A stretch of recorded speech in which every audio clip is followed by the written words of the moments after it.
Kabanata 31. Magtanong. Kinaumagahan, pinalayas ni Zhendong Ye si Qing Shenshen sa kanyang kumpanya bago magtungo sa Changpeng Group. Nais niyang siyasatin ang isyu ng mga substandard na materyales, ngunit wala siyang maraming koneksyon sa Nanzhou City, kaya maaari lamang siyang makarating kay Xu Xiao, ang pinuno ng Changpeng Group. Kumusta, narito ako upang makita si Ginoong Xiao, dumiretso si Zhendong sa harap ng desk at hiningi si Xu. Ang receptionist, isang batang babae sa kanyang 20s, ay tumingin sa kanya pataas at pababa na may malinaw na disdain at pag-aalipusta. Kailangan mo ng appointment upang makita si Ginoong Xiao. Nagawa mo ba ang isa? Ang receptionist ay nasa kanyang post sa loob ng mahabang panahon at alam na mayroon lamang dalawang uri ng mga tao na dumating upang makita si Ginoong Xiao, ang mga may-ari ng negosyo na dumating upang makipag-usap sa negosyo at karaniwang nakasuot ng mamahaling damit, at ang mga walang kakayahan at nais na makilala ang boss upang makakuha ng pamumuhunan. Si Zhendong ay mukhang ordinaryong at hindi mukhang isang boss, kaya hinuhusgahan siya ng receptionist na maging huli. Hindi pa ako nakagawa ng appointment, ngunit maaari mo lamang ipaalam sa kanya na si Zhendong Ye ay narito upang makita siya, magalang na sinabi ni Zhendong Ye. Ang receptionist ay higit na kumbinsido sa kanyang hula nang marinig niya na hindi siya gumawa ng appointment. Paumanhin, ngunit walang appointment, hindi posible na makita si Ginoong Xiao. Napakaabala niya at hindi lahat ay maaaring makilala siya. Si Zhendong ay magalang, ngunit ang receptionist ay mayabang at hindi man lang siya tumingin ng maayos, na naging hindi siya nasisiyahan. May sasabihin siya nang lumakad ang isang nasa gitnang lalaki sa isang suit. Hello, Vice Presidente Wang. Sa sandaling lumakad ang lalaki sa suit, binati siya ng mga nakapalibot na empleyado ng may ngiti. Maging si Zhendong, hindi sinasadya, ay tumingin sa lalaki at nadama na pamilyar siya, ngunit hindi maalala kung sino siya sandali. Ginoong Ye. Kasabay nito nakita ni Zhendong ang lalaki sa suit, napansin din ng lalaki ang kanyang presensya. Nakakakita sa kanya, ang lalaki ay nagmamadaling tumakbo at binati siya ng magalang, Ginoong Ye, ano ang nagdadala sa iyo dito? Pagdating sa kanya, sa wakas ay naalala ni Zhendong na ang taong ito ay kanang kamay ni Xu Xiao. Siya ang nag-aliw sa kanya at si Qing Shenshen nang dumating sila upang makipag-ayos sa kontrata sa huling oras. Mayroon akong isang bagay upang talakayin sa iyong boss, si Ginoong Xiao. Ngunit ang iyong Longfeng Group ay talagang kahanga-hanga. Kung walang appointment, hindi mo pinapayagan na ipahayag ng mga bisita ang kanilang pagdating. Sinulyapan ni Zhendong ang nagulat na receptionist na may sorpresa. Nang marinig ito, agad na naintindihan ng tao sa suit ang nangyayari. Malakas niyang pinaglaruan ang receptionist, paano mo napapabayaan ang iyong mga bisita? Pumunta sa departamento ng mga tauhan upang husayin ang iyong sweldo. Hindi mo na kailangang magtrabaho mula bukas. Vice Presidente Wang, ako. Ang receptionist ay nais na sabihin ang isang bagay, ngunit bago pa niya matapos ang kanyang pangungusap, sinulyapan siya ni Vice Presidente Wang at pinauwi siya. Alam niya na siya ay tanga ngayon. Paano niya malalaman na ang batang ito na mukhang ordinaryong ito ay talagang isang big shot? Nang marinig na si Zhendong ay narito upang makita si Ginoong Xiao, ang tao sa suit ay mabilis na humantong sa kanya sa tanggapan ni Ginoong Xiao. Siya ay lumahok sa mga negosasyong kontrata noong nakaraan at alam kung paano nakakakilabot ang kapangyarihan sa likod ng hindi napapansin na tao na ito. Maging ang pinuno ng Northern Union Empire ay kailangang sundin ang kanyang mga order. Bagaman hindi nila alam ang totoong pagkakakilanlan ni Zhendong, alam nila na hindi siya isang taong makakaya nilang masaktan. Mangyaring maghintay sandali, Ginoong Ye. Si Ginoong Xiao ay nasa isang pulong. Ipapaalam ko sa kanya ang iyong pagdating, sabi ng tao sa suit, mabilis na umalis upang ipaalam kay Xu Xiao. Di nagtagal, nagmamadali si Xu Xiao sa opisina, na huminto ng labis mula sa pagtakbo sa lahat ng paraan. Ginoong Ye, bakit hindi mo ako ipagbigay alam ng maaga? Maaari akong maghintay sa iyo, aniya, sinusubukan pa ring mahuli ang kanyang hininga ngunit pinapanatili ang isang ngiti sa kanyang mukha. Paumanhin sa biglaang pagbisita, Ginoong Xiao. May pabor akong tanungin sa iyo, sabi ni Zhendong nang hindi matalo sa paligid ng boss. Nagulat si Xu Xiao. Sa background ni Zhendong Ye, ano ang maaaring kailanganin niya ng tulong? Ngunit iyon lang ang naisip niya. Siya ay tumugon ng magalang, mangyaring sabihin sa akin kung ano ang kailangan mo, Ginoong Ye. Ano man ang magagawa ko, gagawin ko ito para sa iyo. May isang supplier ng materyales sa Nanzhou City na nagngangalang Mingyong Zhang. Kilala mo ba siya, Ginoong Xiao? Sinuri ni Zhendong ang may katuturang impormasyon ng proyekto ng magdamag at nalaman na ang tagapagtustos na may mga problema sa mga materyales ay si Mingyong Zhang. Gayunpaman, wala siyang alam tungkol sa lalaki at dumating kay Shu para sa impormasyon. Mingyong Zhang. Kilala ko siya ng mabuti. Ginawa niya ang kanyang unang kapalaran sa akin at nakikipagtulungan sa aming pangkat ng Changfeng. Narinig kong nakikipagtulungan siya sa Shen Group kani-kanina lamang, sagot ni Shu. Si Jendong ay dumating upang magtanong tungkol sa isang bagay at hindi inaasahang natagpuan ang tamang tao na magtanong. Tama iyon, ito sa kanya. Ang mga materyales na ibinibigay niya sa aming Shen Group ay may kalidad na mga issue na humantong sa aming proyekto na nasuspend. Nais ko lamang na tanungin ito, at hindi ko inaasahan na talagang kilala mo siya.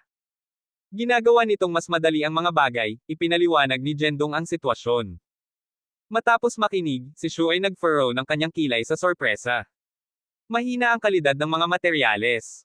Hindi yun dapat mangyari. Nakatanggap lang ako ng isang pangkat ng mga kalakal mula sa kanya kahapon, at maayos ang kalidad, aniya. Ngayon ay ang pag-aalsa ni Jendong. Ang mga kalakal na ibinebenta kay Shu ay maayos, ngunit ang mga naibenta sa kanilang pangkat ng Shen ay hindi maganda ang kalidad. Hindi ba ito malinaw na target ang pangkat ng Shen? Ngunit anong pakinabang ang makukuha niya sa paggawa nito? Huwag kang mag-alala, Ginoong Ye. Bibigyan ko si Mingyong Zhang ng isang tawag at siya ay lumapit.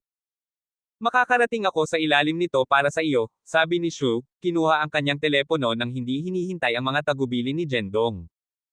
Habang inilalagay niya ang telepono sa speaker, naririnig ni Jendong ang tinig sa kabilang dulo ng linya. Si Mingyong ay napakamagalang kay Shu, at nang walang pag-aatubili, sumang-ayon na lumapit ng tanungin siya ni Shu. Wala pang kalahating oras, dumating si Mingyong Zhang sa Changfeng Group. CEO Xiao, ano ang kagyat na bagay na tumawag sa akin? Tanong ni Mingyong Zhang, isang tao sa kanyang 30s na may hitsura ng Mediterranean. Mingyong, ito si Ginoong Ye, ang CEO ng Shen Group. Mayroon siyang ilang mga katanungan para sa iyo. Mas mahusay kang maging diretso at hindi mo ako bibigyan ng anumang bagay na walang kaparerekon. Naiintindihan mo ba? Mahigpit na sinabi ni Shu Xiao. Itinuro ni Shu si Jendong na nakaupo sa tabi niya at, sa isang nag-uutos na tono, sinabi kay Mingyong, makinig ng mabuti, pagdating sa Shen Corporation. Ang mga eyelid ni Mingyong ay malinaw na twitched, na parang nagkasala siya. Kung wala kang nagawa na mali, wala kang kinakatakutan, ngunit ang taong ito ay tila kinakabahan sa pagbanggit ng Shen Corporation. Dapat mayroong isang bagay na hindi ka panipaniwala na nangyayari. Kabanata 32. Bang! Ang pintuan ay sinipa ng pabukas. Ito ay lumiliko na ikaw ay Vice-Presidente Ye mula sa Shen Group. Mayroon bang anuman para makatulong ako sa iyo? Sa kabila ng pakiramdam na kinakabahan, si Mingyong Zhang ay nakasuot ng isang palakaibigang mukha. Mingyong, ang mga materyales na ibinibigay mo sa Shen Group ay may mga isyu sa kalidad, na naging dahilan upang tumigil ang proyekto ng aming kumpanya. Paano mo ipapaliwanag ito? Dumiretso si Jendong sa kanyang pagtatanong. Ang katawan ni Mingyong ay nanginginig at mabilis niyang ipinaliwanag, ito, imposible ito. Palagi akong gumagawa sa negosyo sa isang wastong paraan. Alam ni Ginoong Xiao na ito ay napakahusay. How could there be substandard materials? Could it be that someone in your company's procurement department did something? Ang taong ito ay medyo matalino, agad na nagbabago ng sisihin sa Shen Group. Gayunman, ang kanyang mga mata ay hindi maitago at hindi niya nakilala ang titig ni Jendong, na ipinagkanulo siya. Napagpasyahan ni Jendong na ang taong ito ay tiyak na nagsisinungaling, ngunit hindi siya makagawa ng anumang matatag na katibayan sa ngayon. Tila nagkamali ako kay Ginoong Zhang, sabi ni Jendong na may malamig na ngiti. Inisip ni Mingyong na si Jendong ay hindi makahanap ng anumang katibayan at malapit ng sumuko, kaya't huminga siya ng isang hininga. Gayunpaman, bago siya maging masaya, ang mga susunod na salita ni Jendong ay lumubog ang kanyang puso. Ginoong Xiao, ang iyong Longfeng Group ay isang malaking kumpanya din. Sa hinaharap, kapag naghahanap ng mga kasosyo sa negosyo, dapat kang maging maingat at huwag hayaan ang ilang mga walang prinsipyong tao na samantalahin ka. Sinulyapan ni Jendong si Mingyong na sinasadya o hindi sinasadya. Si Shu ay isang matalinong tao din. Nang makita ang tingin ni Jendong, naintindihan niya ang kanyang kahulugan. Hindi mailantad ni Jendong si Mingyong na may katibayan, kaya nais niyang gumamit ng panlabas na halaga upang pilitin siya. Mingyong, iulat ang mga pondo ng kooperasyon para sa panahong ito at aayusin namin ang mga account. Hindi kami makikipagtulungan sa hinaharap. Malamig na sinabi ni Shu. Si Mingyong ay talagang isang mahusay na kasosyo sa negosyo, ngunit para kay Shu, ang pagkawala ng isang kapareha ay hindi isang malaking pakikitungo dahil maaari siyang laging makahanap ng isa pa. Ang nag-iisang taong hindi niya kayang saktan ay si Jendong. Ginoong Xiao, ito. Nagpanik si Mingyong sa sandaling narinig niya na nais ni Shu na wakasan ang kanilang pakikipagtulungan. Kumpara sa pangkat ni Shen, ang Changfeng Group ay mas malakas, at ang kasiya siyang si Shu ay ang tanging paraan upang kumita ng pera. Iyon din ang dahilan kung bakit iginagalang niya si Shu, dahil siya ang kanyang pinakamalaking kliyente. Karamihan sa kanyang kayamanan ay nagmula sa Changfeng Group, at kung tumigil si Shu sa pagtatrabaho sa kanya, mawawala siya sa mapagkukunan ng kita. Ano ang magagawa niya pagkatapos? Ginoong Ye, ito ay isang hindi pagkakaunawaan. Wala akong kinalaman sa hindi magandang kalidad ng mga materyales. Mangyaring, gawa mo akong pabor at makipag-usap kay Ginoong Xiao para sa akin, hiniling ni Mingyong kay Jendong, alam na si Shu ay sumunod lamang sa mga utos ni Jendong. Si Jendong ay nanatiling tahimik, at inutusan ni Shu ang kanyang mga tauhan na i-escort si Mingyong. Hindi, Ginoong Xiao? Ginoong Ye? Ako. Ipinagtapat ko. Gumamit ako ng hindi magandang kalidad na mga materyales. Inaamin ko ito, sa wakas ay nagbigay si Mingyong sa ilalim ng pang-ekonomiyang presyon mula kay Shu. Tulad ng inaasahan, ang taong ito ay hanggang sa walang kabutihan. Nahulaan ito ni Jendong mula pa sa simula, kaya hindi siya nagulat. Hindi niya lang naintindihan kung bakit gagawa ng ganitong bagay si Mingyong. Kahit na ito ay isang pansamantalang pakikipagtulungan, ang impluwensya ng grupo ni Shen ay naroon. Ano ang kabutihan na magagawa nito para kay Mingyong na gawin ang ganoong bagay? Bakit mo ito ginawa? May tao ba sa likuran mo? Tinanong siya ni Jendong. Dahil imposibleng panatilihing lihim ito, nagpasya si Mingyong na malinis, ito ang iyong tagapamahala ng proyekto, si Tao Liu, na humiling sa akin na lihim na palitan ang mga dekalidad na materyales na may mas mababa. Ginoong Ye, wala akong pagpipilian. Nagbanta si Tao Liu na kanselahin ang aming kooperasyon kung hindi ko sinusunod ang kanyang mga utos. Siya ang nag-utos sa akin na gawin ito, pakiusap ni Mingyong, ngunit si Jendong ay hindi sapat na tanga upang paniwalaan ang lahat ng sinabi niya. Ang paglipat ng mga materyales na tulad nito ay itinuturing na komersyal na pandaraya. Si Mingyong ay hindi maaaring hindi alam ang pangunahing kaalamang ito, kaya malamang na nakatanggap siya ng ilang uri ng benepisyo mula kay Tao Liu bilang karagdagan sa pagbabanta. Ikaw ay scoundrel. Gaano ka manggahas na manloko kahit si Ginoong Ye? Wala ka bang kahihiyan? Pinagalitan siya ni Shu bago pa man sabihin ni Jendong. Mangyaring huminahon, Ginoong Xiao. Mali ako. Handa akong ganap na mabayaran ka at tulungan kang makilala si Tao Liu. Hinihiling ko sa iyo na palayain ako, si Mingyong ay lumuhad at nagkautaw kay Jendong. Hindi na ito isang bagay sa negosyo. Kung ito ay sapat na seryoso, si Mingyong ay maaaring makulong. Ang magagawa niya ngayon ay magbayad ng buong kabayaran at tulungan si Jendong sa pagkilala kay Tao Liu. Naalala ni Jendong na binanggit ni Ching Shanshen na magkakaroon ng pulong ng mga shareholders ngayon upang talakayin ang suspensyon ng proyekto. Bilang executive director, si Ching Shanshen ay magdadala ng pangunahing responsibilidad para sa pagsuspend ng proyekto at marahil ay nililinis ng mga mas mataas na ngayon. Ikaw, sumama ka sa pangkat ng Shen at kilalanin si Tao Liu. Hinailan ni Jendong si Mingyong mula sa lupa at kinaladkad siya palayo. Sa Shen's Group, ang mga nangungunang executive ng board ay natipon sa silid ng komperensya. Ang proyektong ito ay may kabuoang pamumuhunan ng 1 bilyon at ngayon ay inutusan na huminto. Ang mga pagkalugi ay hindi mabilang. Sa kasamaang palad, nagtataka ako kung magkano ang presyo ng stock ay maaapektuhan ng pangyayaring ito. Ito ang pinakamalaking krisis na kinakaharap ng grupo ng Shen mula nang maitatag ito. Ang mga executive ay umiling-iling ang kanilang mga ulo at nagbuntong hininga, na nagrereklamo tungkol kay Ching Shen, ang executive director, nang hindi pinangalanan siya. Halos ang mga salita ng lahat ay nagsiwalat ng kanilang hindi kasiya siya sa kanya. Bilang executive director, alam ni Ching Shen na siya ay may kasalanan at nasa ilalim ng napakalawak na presyon ng psikolohikal.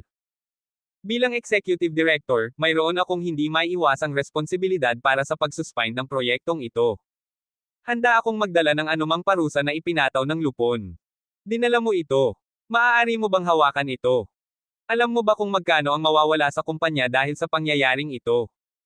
Kahit natanggalin ka namin mula sa posisyon ng executive director, hindi ito labis. Tinapik ni Hang Boushen ang mesa at tumayo ng galit.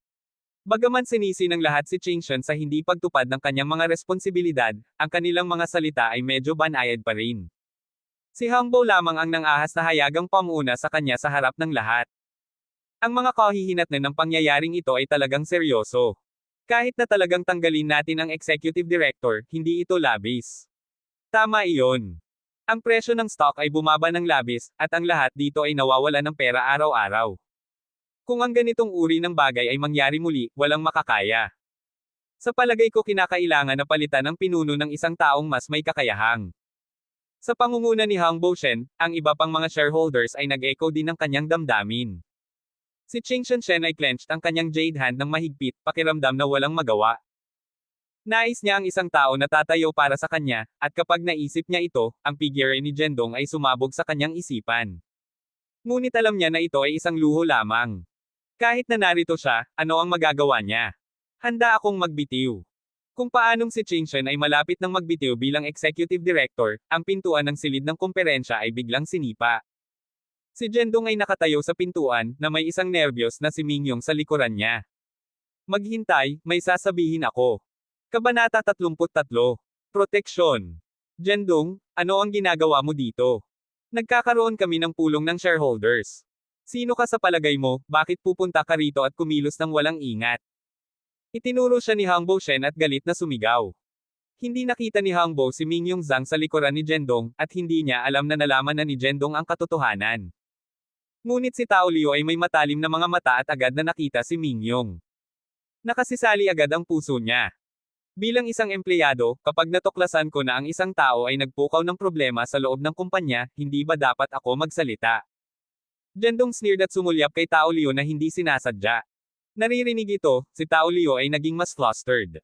Naging mapatla ang mukha niya at sumabog siya sa isang malamig na pawis. Jendong, ano ang ibig mong sabihin sa lahat ng ito? Tanong agad ni Ching Shen. Lahat, ang proyekto na tumigil ay walang kinalaman kay Ching Shen. Ito ay sanhi ng isang tao sa loob ng kumpanya na lihim na nagsabotashing ito. Sinuri ni Jendong ang karamihan ng tao sa isang matatag at malakas na tinig. Ano? May isang tao sa loob ng kumpanya ay nagsabutag ito. Ano ang nangyayari? Habang natapos si Jendong, isang maingay na talakayan ang sumabog sa silid ng pagpupulong. Sa sandaling ito, natanto ni Hang Bo-shen na may mali at nagsimulang magpanik, lalo na nang siya at si Tao Liu ay nagpalitan ng isang nerbiyos at nakakatakot na tingin. Siya ay naging mas hindi mapakali. Bata, ano ang ibig mong sabihin sa pagsasabi ng isang tao sa loob ng kumpanya ay nagsabotahe ito? Lahat ng tao dito ay isang shareholder o isang mataas na ranggo ng kumpanya. Lahat tayo ay may reputasyon sa mundo ng negosyo. Kung ihahagis mo ang maruming tubig na ito sa maling tao at nagdudulot ng pinsala sa kanilang reputasyon, hahabulin ka namin sa paglabag sa aming reputasyon. Si Ji Huashen ay nakaupo sa kanyang upuan at nagtanong sa isang solemn na ekspresyon. Sa katunayan, sa pagbabalik, naisip na ni Jendong ang tungkol dito. Si Tao Liu ay isang manager ng proyekto lamang. Kahit na siya ay may lakas ng loob, hindi siya maglakas loob na gawin ang ganoong bagay. Sa makatuwid, marahil ay may isang tao sa likuran niya na nagtuturo sa kanya. Kabilang sa senior management ng kumpanya, kung kailangan naiing sabihin kung sino ang may pinakamataas na posibilidad, marahil ito ay si Hang Bo-shen at ang kanyang anak. Ngunit nang magsalita si Jiwa ngayon, maingat na naobserbahan siya ni Jendong. Ang tono ng matandang lalaki ay matatag at parang hindi siya nakagawa ng mali, at hindi rin siya magpanggap na ganoon. Maaari bang mahulaan niya ang mali? O kaya ba ay hindi lumahok si Jihwa sa bagay na ito, at tanging si Hang Bo ang gumawa? Ito ay si Mingyong Zhang, ang material na tagapagtustos para sa proyektong ito. Inamin niya ang lahat. Si Jendong ay hindi nag-aksaya ng anumang mga salita at direktang itinuro kay Mingyong sa likuran niya, na binigyan siya ng matalim na tingin. Ginoong Zhang, ano ang sinabi mo kanina? Sabihin mo ulit ngayon. Ang mga mas mababang mga materyales sa proyekto ng iyong kumpanya ay sinasadya na ibinibigay sa akin, ngunit sinusunod ko lamang ang mga order. Ito ay sa kanya, ito ay si Tao Liu na humiling sa akin na gawin ito. Banta niya ako, na sinasabi na kung hindi ko ito gagawin, kanselahin niya ang aming kooperasyon. Mga pinuno, maliit lang ako. Kung nais mong siyasatin ang responsibilidad, haharapin mo siya. Itinuro ni Mingyong si Tao Liu, at sa isang iglap, ang mga mata ng lahat ay nagtipon kay Tao Liu. Direktor Liu, totoo ba ang sinabi niya? Si Ching Shen ang pinakanasasabak at agad na tinanong siya. Ako. Chairman, wala akong kasalanan. Ang taong ito ay walang saysay, protesta ni Tao Liu. Liu, huwag mo ring subukang tanggihan ito. Sa kabutihang palad, nagkaroon ako ng pananaw upang maitala ang ating pag-uusap. Mayroon akong tape sa lahat. Nag-retort si Mingyong. Inilaan ni Tao Liu na tanggihan ang lahat, ngunit hindi niya inaasahan na i-play ni Mingyong ang pag-record. Ang pag-record ay lihim na ginawa ni Mingyong bilang isang backup na plano, ngunit hindi niya inaasahan na darating ito ngayon. Ang pag-uusap sa pagitan ng dalawa ay malinaw na kristal sa pag-record, kasama si Tao Liu na nagtuturo kay Mingyong na ilipat ang mga materyales, pinapalitan ang mga dekalidad na materyales na may mas mababa sa mga ito, at ibigay ang mga ito sa pangkat ng Shen. Ikaw bastos. Kaya't ikaw ang nasa likod ng lahat ng ito. Hindi namin kayang bayaran ang mga pagkalugi na dulot ng iyong mga aksyon. Galit na galit ang mga shareholders. Mapahamak ito. Isang dagaang samaire sa buong palayok ng sopas. Tumawag sa pulisya at ipadala ang taong ito sa kulungan. May sumigaw. Hindi lahat ay nagagalit, bagaman. At least, napansin ni Jendong na hindi si Hang Boushen ay nagpreprotesta. Nang makita ang maputlang mukha ni Hang Boushen at kinakabahan na pawis, si Jendong ay naging mas kumbinsido sa kanyang mga hinala. Tila na si Tao Liu ay isang paalamang, at si Hang Bo ang tunay na mastermind sa likod ng lahat ng ito. Tulad ng para kay Ji Huashen, mukhang nagulat din siya. Marahil ay wala siyang ideya na ang kanyang anak na lalaki ay kasangkot sa pamamaraan na ito kasama si Tao Liu. Lahat, ngayon na ang mga bagay ay malinaw, wala itong kinalaman sa proyekto ni Cheng Shen na tumigil. Lahat ito ay sanhi ng mga nakakagulat na pagkilos ng taong ito sa likod ng mga eksena. At si Tao Liu ay isang laki lamang na sumusunod sa mga order. Dapat may ibang tao sa likuran niya. Una nang nilinis ni Jendong ang pangalan ni Cheng Shen at pagkatapos ay inilipat ang kanyang tingin kay Hang Boushen. Nakikita kung saan nakarating ang kanyang mga mata, naintindihan ng lahat. Ito ba, Vice President Shen? Naaalala ko si Tao Liu ay pinalaki ni Director Shen noon. Siya ay mula sa panig ng pamilyang Shen. Kaya, nangangahulugan ba ito? Siya, panatilihin ang iyong boses. Hintayin natin at tingnan. Huwag magsalita ng wala hanggang sa magkaroon tayo ng konkretong ebidensya. Ang ama at anak na lalaki ay marami pa ring sinabi sa kumpanya, lalo na si Ji Huashen, na isa sa mga tagapagtatag. Kahit na pinaghihinalaan ng lahat na baka sila ay nasa isang bagay, walang nang ahas na sabihin ito ng malakas. Bakit mo ako tinitingnan ng ganyan? Sinasabi mo bang inutusan ko siyang gawin ito?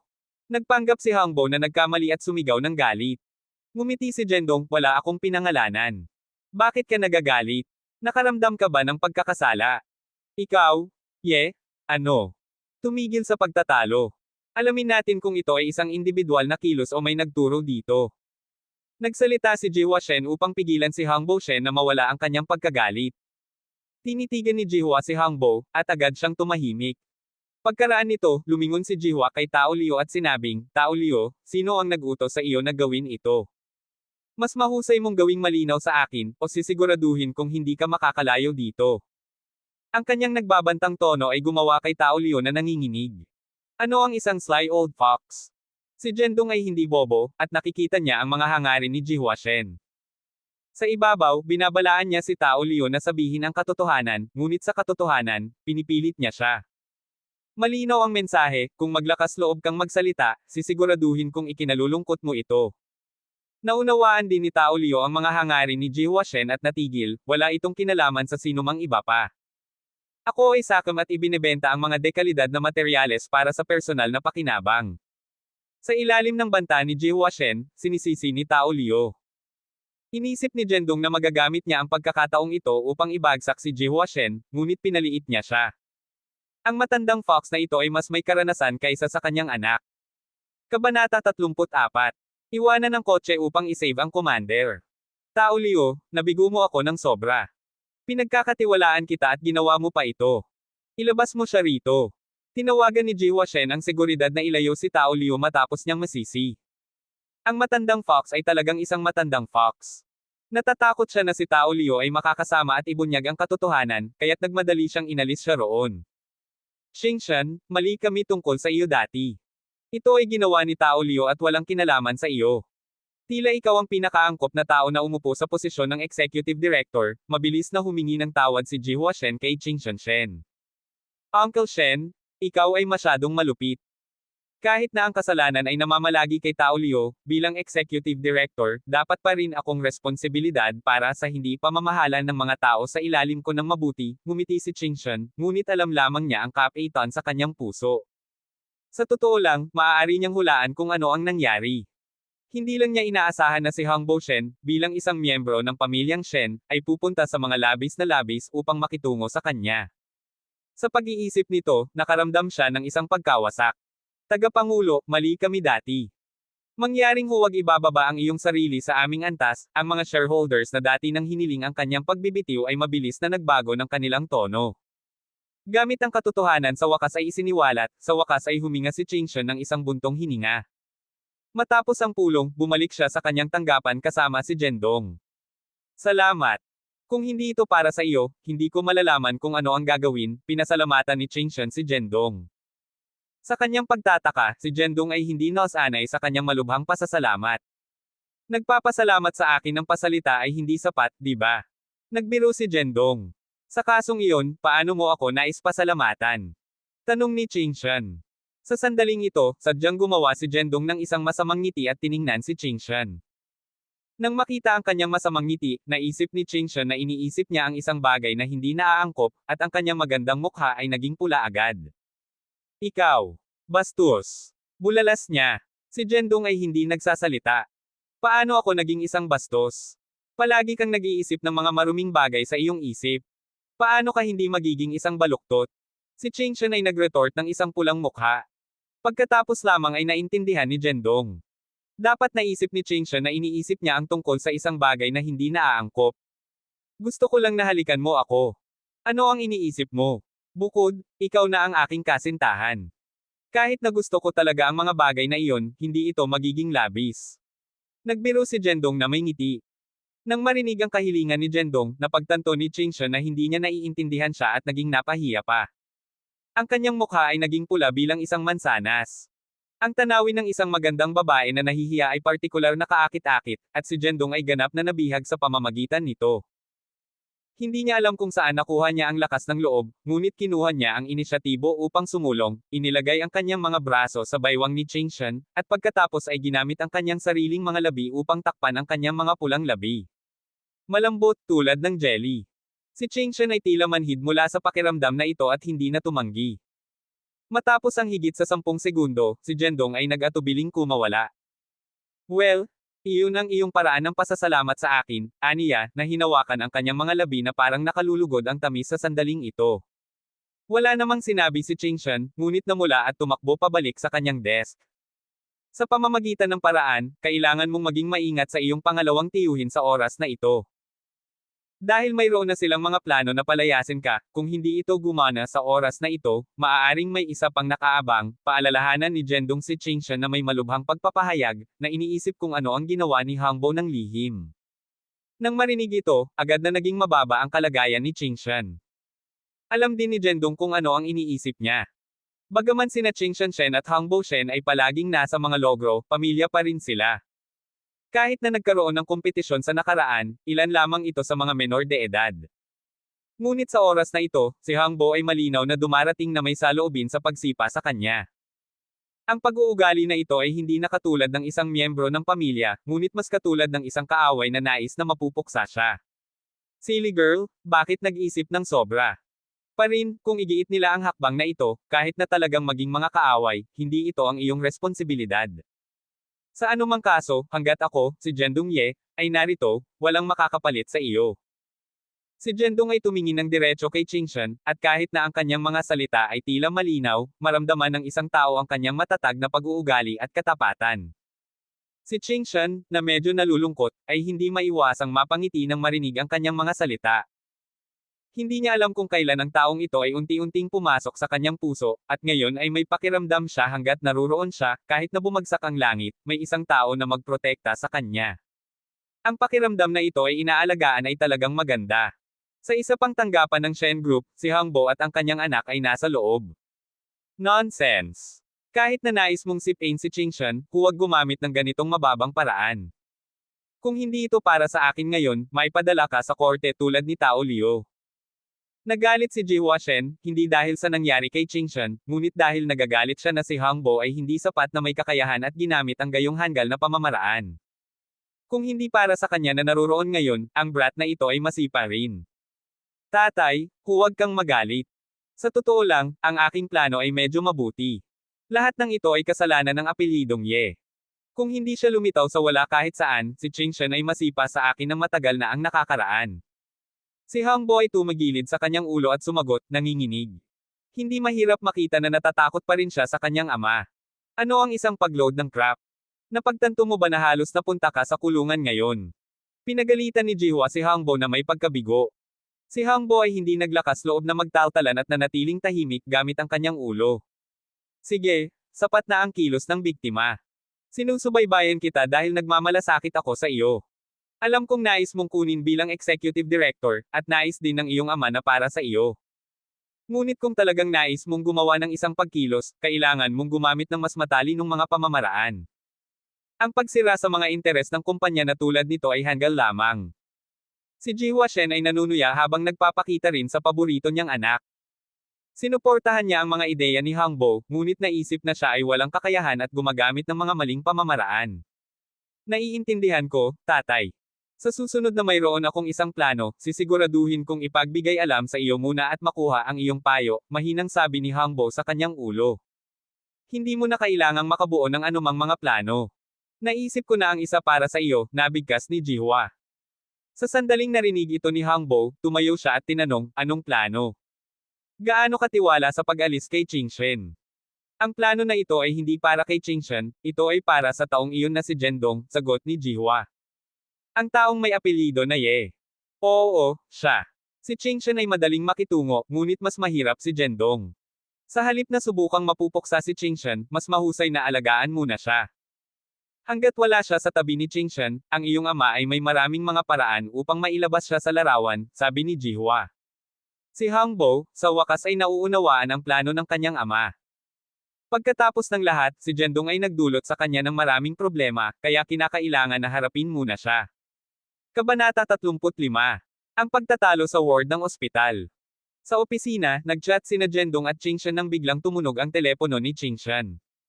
Sis, mabilis na bumalik, si tatay ay nasa problema. Ito ay si Chingying na tumawag, at sa sandaling sumagot si Chingshan, narinig niya ang nababalisa na tinig ng kanyang kapatid. Ano ang nangyari? Bumagsak ang puso ni Chingshan. Uncle plotted against you and dad found out. He was so excited that he fainted. Si nanay at ako ay dadalhin namin siya sa ospital. Mabilis kang dumating. Pumunta muna kayo sa ospital, pupunta ako agad. Matapos sabihin iyon, binaba ni Chingshan ang tawag sa telepono ng madali. Hindi alam ni Jendong kung ano ang nangyayari, ngunit nakikita ang mga furrowed browser ni Chingshan, alam niyang may mali. Chingshan, anong nangyari? Ang insidente sa board meeting kaninang umaga ay natuklasan ni tatay. Masyado siyang nasasabik at nanghihina. Dinala siya sa ospital ngayon, sabik na sinabi ni Chingshan. Naririnig ito, naramdaman din ni Jendong ang isang pakiramdam ng hindi mapakali. Hindi nakakagulat, magkapatid sina Jiheng Shen at Jihwa Shen, ngunit ngayon, upang suportahan ang pagtaas ng kanyang anak na lalaki, si Jihwa ay hindi nag-atubiling magplano laban sa kanyang sariling anak na babae. Mahirap para kay Jiheng na tanggapin ito, at normal ito. Habang papunta sila sa ospital, dumiretso sina Chingshan at Jendong sa ospital. Pagdating nila sa ospital, nakita nila sina Zhang Hui at Qingying na ginagawa ang mga pamamaraan ng pagpasok. Hindi, ang simpleng kama ba ay isang lugar para mabuhay ang mga tao? Dapat nating ayusin sa isang marangyang ward. Paumanhin, wala nang magagamit na mga ward. Mayroon lamang kaming mga simpleng ward ngayon. Kung hindi mo gusto ito, hindi mo na kailangang manatili. Sa harap ng desk, si Zhang Hui ay nakikipagtalo sa isang doktor sa isang puting Amerikana. Nanay, anong nangyayari? Madaling tinanong ni Chingshan. Sinabi niya na ang ospital ay mayroon lamang mga pangunahing ward ngayon. Ang iyong ama ay may sakit na malubha, paano siya mananatili sa isang regular na kama? Pinadyak ni Zhang Hui ang kanyang paa, na sorry sa kanyang asawa. Ang pamilyang Shen ay hindi kapos ng pera, kaya natural na pinili nila ang pinakamahusay na lockery ward para sa pag-ospital. Kalimutan mo na, nanay, mas mahalaga na matratuhin muna si tatay. Kumusta siya? Inaliw siya ni Chingshan. Ang iyong ama ay hinaila lang, tumatanggap pa rin siya ng isang IV drip, at si Qingying ay kasama niya sa ward. Pinunasan ni Zhang Hui ang kanyang luha at sumagot. Naririnig na okay ang kanyang ama, sa wakas ay huminga ng hininga si Chingshan. Hanggat siya ay okay, hayaan siyang manatili sa ward para sa ngayon. Inaayos namin siya na lumipat sa isang lockery ward kapag hindi na magagamit ang isang tao. Hinawakan ni Chingshan ang kamay ng kanyang ina at hinikayat siya. Bagaman nais din ni Zhang Hui na manatili ang kanyang asawa sa isang mas mahusay na silid, ang ospital ay walang anumang mga luho na ward na magagamit sa ngayon, kaya maaari lamang nilang gawin ang mayroon sila. Tulad ng pag-aliw sa kanya ni Qingshan, nagpunta si Zhendong sa harap ng desk at binayaran ang natitirang mga bayarin. Habang nagbabayad siya, isang mabibigat na yapak, mainit at sexing babae na may 10 sentimetro taas na takong ay lumakad sa isang swaggering na paraan. Ang doktor sa puting Amerikana ay tila nakilala ang babae, at nang makita niya ang kanyang pagdating, agad siyang tumigil sa pagtatrabaho sa papeles ni Zhendong at binati siya ng magalang. Miss Shu, sa wakas ay dumating ka na. Kinamumuhian ko ang pagpunta sa ospital. Ang amoy dito ay kakilakilabot, ngunit dahil hindi ko lubos na nakuhang muli mula sa aking huling pinsala, darating ako at mananatili sa loob ng ilang araw. Ang mainit na kagandahan ay sumalampak sa kanyang buhok at tumingin sa paligid ng isang naiinis na ekspresyon. Bagaman ang babae ay puno ng disdain, ang doktor sa puting Amerikana ay hindi lamang nagagalit, ngunit ngumiti din at sumang-ayon, tama iyon, Miss Shu.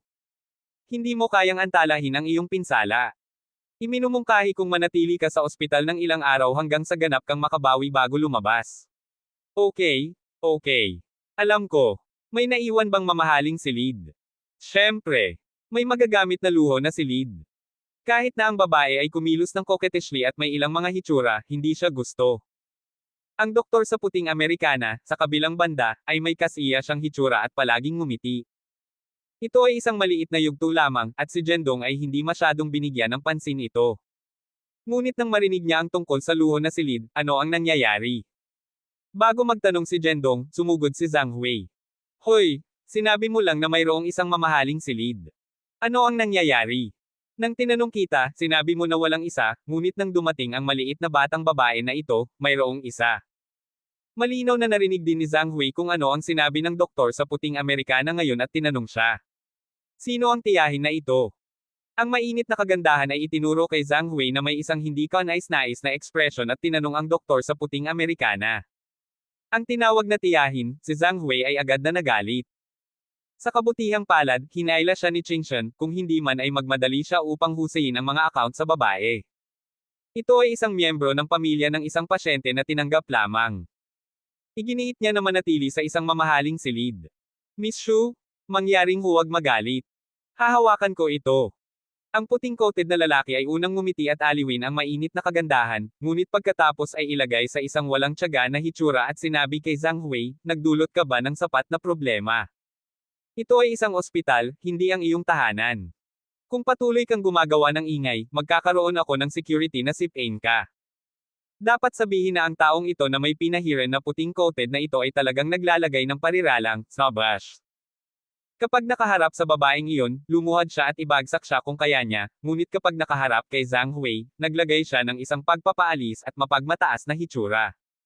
Ang kanyang dalawang mukha ay talagang nagalit kay Zhang Hui.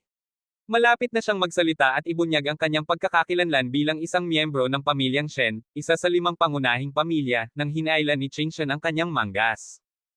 Sa katunayan, hanggat sinabi ni Zhang Hui na siya ay mula sa pamilyang Shen, ang taong ito na puti-coated ay hindi kailanman maglakas loob na tretuhin sila ng ganitong saloobin.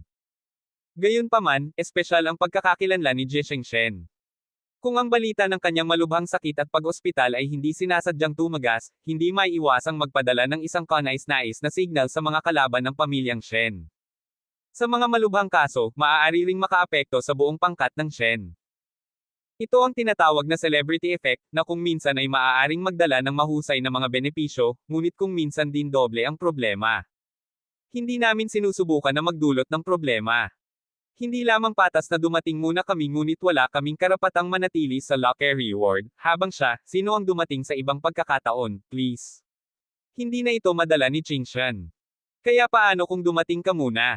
Alam mo ba kung sino ang Miss Shu? Likas lamang para sa kanya na manatili sa locker reward.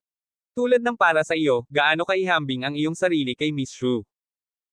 Sa gitna ng pag-uusap, ang tao sa puting Amerikana ay nagpataas ng mainit na kagandahan sa isang mataas na posisyon, habang si Zhendong at ang iba pa ay gumawa ng kabaligtaran, na tinatrato ang mga ito na para bang sila ay mas mababang mga tao na maaaring manatili lamang sa isang simpleng ward. Maraming mga tao sa paligid ang nakarinig ng lalaki sa mga salita ng puting Amerikana, at bagaman hinamak nila ang kanyang pag-uugali ng snobbish, walang sinumang handang sumulong upang magsalita. Dahil alam ng lahat na ang background ng mainit na kagandahan ay hindi dapat maging simple, tulad ng ebidensya ng pag-uugali ng mga kawani ng ospital. Anong uri ng crappy hospital ito? Naniniwala ka ba na? Tita, mangyaring huminahon. Hayaan mo akong hawakan ito. Galit na galit si Zhang Hui na malapit na siyang sampain, ngunit pinigilan siya ni Zhendong. Ang tao sa puting Amerikana at ang mainit na kagandahan ay sumulyap kay Zhendong, at ang mga kulay sa kanilang mga mata ay pare-pareho, puno ng disdain at pag-aalipusta. Ngunit si Zhendong ay hindi nagmamalasakit, kinuha niya ang kanyang telepono at nag-dial ng isang numero. Ito ako, Zhendong Ye. Wala akong pakialam kung paano mo ito gagawin, kumuha ka lang ng isang locker reward sa XX Private Hospital. Kabanata 36. Ang pagdating ng Dean. Ano ang ipinagpapalagay mo? Sa palagay mo ba ay tumawag lamang sa isang telepono at sinasabi ang ilang mahihirap na salita ay maaaring takutin ako? Hayaan akong sabihin sa iyo ng diretso, may isang locker reward lamang, at partikular na nakalaan ito para kay Miss Shu. Kahit na sino ang tumawag, hindi ito gagana. Inisip ng doktor sa puting Amerikana na si Zhendong ay naglalagay lamang sa isang palabas at sinusubukan na takutin siya. Hindi maabala si Zhendong upang makitungo sa kanya, kaya inalis niya ang kanyang telepono at umupo sa tabi niya. Tinawag lang niya si Xu Xiao, at pinagkakatiwalaan niya ang kanyang kakayahang hawakan ang mga bagay. Kung ito ay isang kabayo o isang asno, malalaman nila sa lalong madaling panahon. Nakakatawa na iniisip na ang paggawa ng isang tawag sa telepono ay makakaabala kay Miss Xu ng kanyang locker reward. Dr. Wu, huwag nating iwanan. Nais kong makita kung gaano kalaki ang taong ito. Ang nagninangas na kagandahan ay nakakakuha din ng walang tiyaga at iginiit na maghintay dito upang makita ang mga pamamaraan ni Zhendong. Okay, Miss Shu. Gustong-gusto ko ang panunood ng mga tao na gumawa ng mga tanga sa kanilang sarili. Ngumisi ang doktor sa puting Amerikana. Bago siya makatapos ng pagsasalita, isang taong may gitnang edad na may salamin ay sumugod. Dean, bakit siya narito? May kagyat ba? Nang makita ang diskarte sa gitnang may edad na, ang doktor sa puting Amerikana ay mabilis na lumapit upang batiin siya. Mula sa kanyang pamagat, alam na niya ang pagkakakilanlan ng lalaki. Ang taong may salamin ay ang dean ng ospital na ito, Guangsheng Wang. Nasaan si Ginoong Zhendong Ye? Inscan ni Guangsheng ang lobby at tinanong ang doktor sa puting Amerikana na sabik. Nang si Zhendong ay tumawag sa kanyang telepono ng mas maaga, ang doktor sa puting Amerikana ay nakikinig at alam ang kanyang pangalan. Ngayon na ang dean ay sabik na hanapin si Zhendong, ang doktor sa puting Amerikana ay nagpanik. Maaari bang malaman ng taong ito ang ilang mahahalagang tao? Ako si Zhendong. Nang hindi hinihintay ang doktor sa puting Amerikana na tumugon, si Zhendong ay lumakad ng aktibo. Kumusta, Ginoong Ye? Tinawagan lang ako ni Ginoong Xiao. Ang mga tao sa ibaba ay hindi humawak ng maayos. Mangyaring patawarin mo kami. Sa kabutihang palad, ang aming ospital ay mayroon pa ring magagamit na locker reward. Aayusin ko ito para sa iyo kaagad. Magalang na sinabi ni Guangsheng, ang kanyang mapagpakumbabang hitsura na halos parang nais niyang sumamba kay Zhendong. Nang marinig ito, si Qingshan at ang kanyang anak na babae sa wakas ay huminga ng hininga, isang ngiti na lumilitaw sa kanilang mga mukha. Tulad ng para sa iba, lahat sila ay may mga bibig na agape, nakasuot ng mga ekspresyon ng hindi paniniwala. Ang nakalipas ng ilang sandali, walang naniniwala na si Zhendong ay maaaring mag-ayos ng isang locker reward na may isang tawag lamang sa telepono. Inisip ng lahat na naglalagay lang siya sa mga hangin. Gayunpaman, hindi nila inaasahan na personal na ayusin ng direktor ng ospital ang ward. Ito ay sa sandaling ito na napagtanto ng lahat na si Zhendong ay maaaring maging isang mababangki na big shot. Direktor, talagang may isa pang luho na magagamit, ngunit inihanda ito para kay Miss Shu. Ang doktor sa puting Amerikana ay nagpapaalala kay Guangsheng sa isang mababang tinig. Kanselahin ito pagkatapos. Sa anumang kaso, ang locker reward na ito ay dapat ayusin para kay Ginoong Ye. Si Guangsheng ay tila sinasadya na lumapit kay Zhendong, sinasadyang itaas ang kanyang tinig. Halos lahat ng tao sa lobby ay maaaring marinig siya. Hindi ako sumasang-ayon. Bakit dapat nating ibigay ang aking word sa kanila? Alam mo ba kung sino ako? Ang mainit na kagandahan ay hindi makakatulong ngunit magsalita sa galit, ang kanyang mga salita ay napuno ng sama ng loob at pagkagalit. Wala akong pakialam kung sino ka. Sa anumang kaso, ang locker reward na ito ay inayos para kay Ginoong Ye. Kung hindi ka masaya, huwag mag-atubiling lumipat sa ibang ospital. Ang saloobin ni Guangsheng ay nanatiling matatag. Ikaw. Ang dibdib ng sexing babae ay patuloy na hinahawakan, ngunit wala siyang magagawa.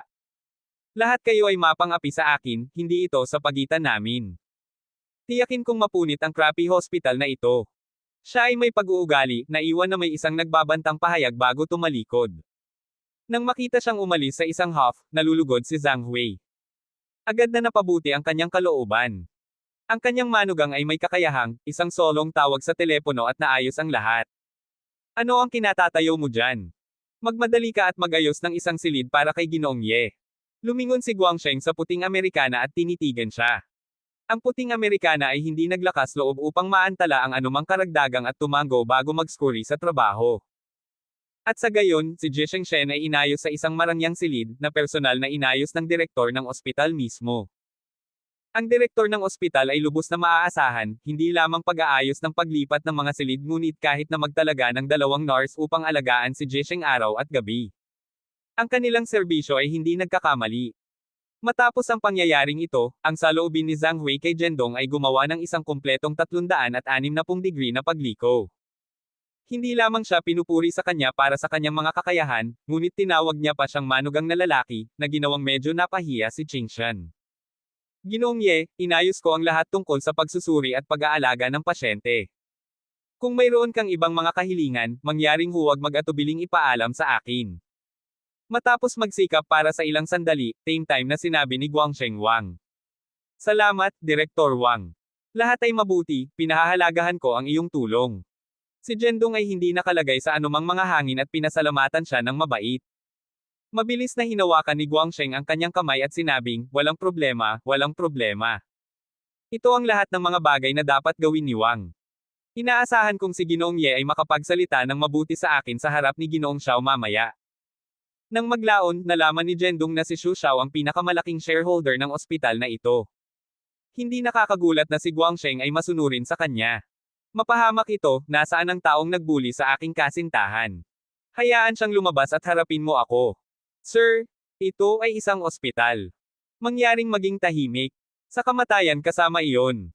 Paano nila pinangangalagaan ang aking mga tao? Ibababa ko ang crappy hospital na ito kung kailangan. Tulad ng pakikipag-usap ni Zhendong kay Dean, biglang may kaguluhan sa labas, na parang may nagdulot ng problema. Lisa, ano ang nangyayari sa labas? Agad na tinawag ni Guangsheng ang isang batang nurse upang magtanong. Dean, ito ay Miss Xu. Dinala niya ang kanyang kasintahan at isang pangkat ng mga tao pabalik dito at nagdudulot sila ng isang eksena sa lobby ngayon, sagot ng nurse. Nang marinig ito, nagbago ang mga mukha ng mga tao sa silid. Ang aking manugang ay nagdudulot ng problema. Si Zhang Hui ay mukhang sabik at tinanong si Zhendong. Tita, huwag kang mag-alala. Narito ako, walang mangyayari. Tiniyak siya ni Zhendong ng isang ngiti. Pagkatapos magsalita, naglakad siya palabas ng ward at tumungo patungo sa lobby. Nag-aalala si Qingshan at sinundan siya. Sa oras na ito, sa lobby ng ospital, isang pangkat ng mga bald-headed, ang tato ng mga kabataan ay nakaukit ng mga bagay. Ang mga pasyente at kawani ay nagtatago sa mga sulok, masyadong natatakot kahit na huminga. Sa harap ng pasukan, ang isang mainit na ulo ng babae ay tumayo kasama ang kanyang mga kamay sa kanyang mga hips, na sinamahan ng isang burly na lalaki. Ang taong ito ay si Biao Chen, isang matandang kakilala ni Zhendong. Basagin ito. Gaano sila manggahas na mapang-api ang isang tao na kabilang kay Biao Chen? Kung hindi tayo makakakuha ng paliwanag ngayon, dudurugin ko ang ospital na ito. Inutusan ni Biao ang kanyang mga tauhan na basagin ang lahat sa lobby. Ang mga kawani at mga pasyente sa sulok ay magkasama sa takot, nanunood ng walang magawa dahil walang sino mang nang ahas na sumulong upang ihinto ang mga ito. Sa anumang oras, ang lobby ay pinuno ng mga tulala, isang kumpletong magulo. Kabanata 37. Arrogant Dim Honor. Anong uri ng lousy hospital na ito? Ito ang iyong karangalan na dumating ako rito para sa paggamot. Paano mo kanselahin ang aking kwalifikasyon sa locker reward? Hindi ko ba makakaya ng isang locker reward? Ang mainit na kagandahan ay tumawid sa kanyang mga braso at nagreklamo ng galit. Ang pag-iisip ng kanyang locker reward na kinansela ay nagparamdam sa kanya. Palagi siyang tinatanggap ng iba, ngunit ngayon ay napahiya siya tulad nito. Paano niya ito madadala? Baby, huminahon ka. Tiyak na aalagaan ko ito para sa iyo ngayon. Inaliw ni Biao ang kanyang kasintahan habang sumisigaw sa kanyang mga tauhan na basagin at sirain. Lahat ito ay dahil sa taong iyon ngayon. Hindi magandang agawin ang ward ng sinuman, ngunit kailangan niyang agawin ang ward ng babaeng ito. Ang dahilan ay ang kasintahan ni Biao. Oo, totoo. Lahat tayo ay nagdusa dahil dito. Kahit na nais nating agawin ang isang ward, dapat nating isaalang-alang kung sino ang ibang partido at kung kaya nating pukawin sila.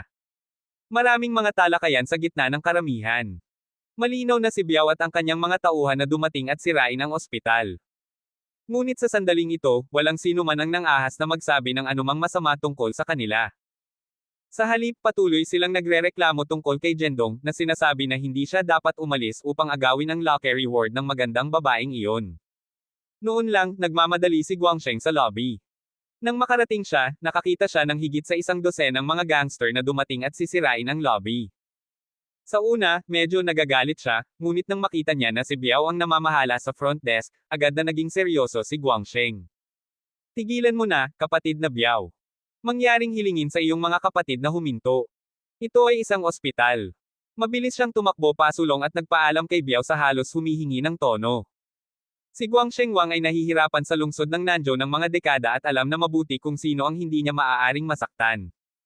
Si Biao ay isa sa kanila, ang numero 1 matigas na tao sa mga kalye ng Nanzhou. Ang mga ordinaryong tao ay hindi maglakas loob na pukawin siya ng madali, kung hindi man ang mga kahihinatnan ay magiging seryoso, tulad ngayon. Nakikita ni Guangsheng na papalapit, ang mainit na kagandahan ay bumulong ng ilang mga salita sa tainga ni Biao. Matapos makinig, si Biao ay dumura sa lupa. Ikaw ay matandang bagay, ikaw ang dean ng ospital na ito, di ba? Alam mo ba kung sino ang kagandahan na ang ward na kinansela mo lang? Itinuro ni Biao ang kagandahang katabi niya at umungol kay Guangsheng, siya ay si Miley, ang aking kasintahan. Gaano ka manggahas na mapang-api sa aking mga tao? Pagod ka ba sa pamumuhay? Biao, hindi ko talaga alam ngayon. Humingi ng pagpapatawad si Guangsheng nang may ngiti. Sa ospital, siya ang dean at lahat ay dapat makinig sa kanya. Ngunit alam niya nang mabuti na wala siya sa harap ni Biao. Ang taong ito ay may maraming kapangyarihan sa mga lansangan at isang taong hindi niya kayang mapuko. Hindi mo na lang alam ngayon, ngunit dapat mong malaman ngayon, di ba? Kailangang maospital ang aking mga tao. Pumunta ka at tawagan ang taong kumuha ng ward mula sa amin at hayaan siyang humingi ng tawad sa aking kasintahan at isuko ang ward. Kung gagawin mo iyon, hahayaan ko ang bagay na ito ngayon. Kung hindi man, sisirain ko ang iyong ospital. Si Biao ay kumala sa kanyang kamay, ang kanyang saloobin ay labis na mapagmataas. Ito. Si Guangsheng ay hindi nagsalita sandali. Ang pawis ay bumagsak sa kanyang noo dahil hindi niya alam kung ano ang gagawin. Si Biao ay isang miyembro ng underworld at hindi niya kayang masaktan siya. Ngunit si Jendong ay isang VIP na espesyal na itinuro ni Ginoong Xiao na alagaan ng mabuti, at hindi rin niya kayang masaktan siya. Ang magkabilang panig ay mga makapangyarihang numero, at siya ay magdurusa kahit na sino ang nasaktan niya. Habang nakikipag-usap sila, dumating din sina Jendong at Qingshan sa bulwagan. Tingnan mo, ang taong ito ang nagnakaw ng lockery ward. Ang taong ito ay talagang nang-ahas na lumabas, hindi ba siya natatakot sa kamatayan? Maraming tao ang nakakamukha kay Jendong at tumalikod. Darling, tingnan mo, ang lalaking iyon ang nagnakaw ng aking lockery ward. Ang babaeng katabi niya ay kasama niya. Dapat mong pagbayaran sila. Narinig ni Miley ang kaguluhan sa karamihan at agad na nakita sina Jendong at Qingshan. Huwag kang mag-alala, baby, nandito ang asawa mo ngayon. Gagawin ko silang magbayad. Inaliw siya ni Biao at pagkatapos ay sinundan ang kanyang daliri upang tumingin. Sa sandaling iyon, si Jendong ay tumingin din sa harap ng desk. At pagkatapos, ang dalawa sa kanila ay nagkatitig sa bawat isa.